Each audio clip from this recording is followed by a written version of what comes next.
That's a very powerful gospel. I'm sure you've heard this gospel before. This Pharisee invited Jesus to his home for dinner. And usually, during Jesus' time, when somebody is invited to dinner, especially if it's a very important person, then the host, the Pharisee in this sense, would first of all embrace the person, welcome them, and then offer to wash their feet, because their feet were often dirty from the dust, and then also would offer some kind of ointment or something, or moisturizer for their hands and their feet. But the Pharisee didn't do any of that for Jesus, which is kind of surprising. And so you wonder what the Pharisee's motivation for inviting Jesus to supper was. It seems that the Pharisee was going to test Jesus. He wasn't sure about Jesus. And so he was really watching Jesus closely. And then this woman comes in, which seems kind of odd that she would just, it seems, walk right in. But evidently, especially in wealthy homes, there was a table set aside for street people. And it was usually out in the kitchen, or maybe out on the covered porch.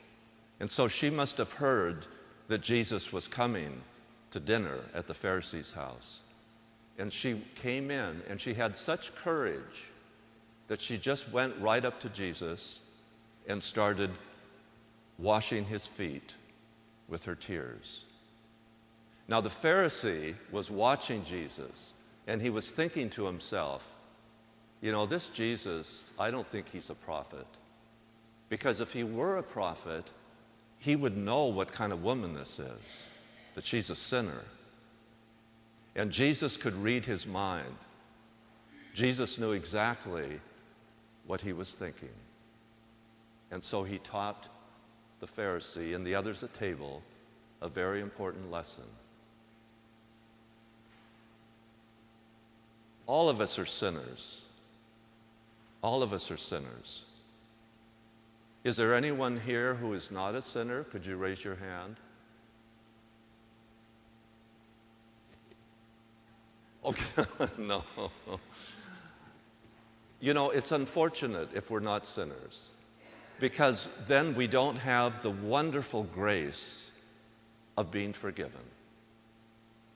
That's why this woman was so grateful and so loving, because she had been forgiven so much.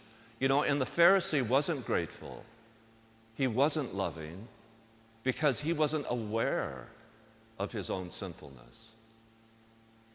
As a matter of fact, he's very judgmental. He's judging not only the woman, but he's judging Jesus. And so he's missing out on God's forgiveness, God's love, and he's not very grateful. And so whenever we get in trouble, whenever we sin, and sin has a lot of different forms, variations, it's an opportunity for us to experience Jesus.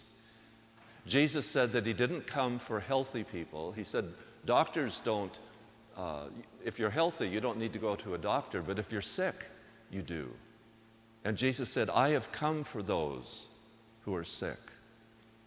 I have come for sinners. He's come for you and for me.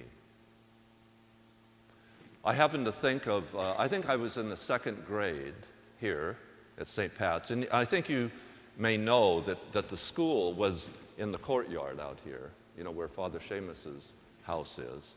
And I think I was in the second grade, and something scared me. I don't know what it was. Maybe one of the teachers, I don't know for sure.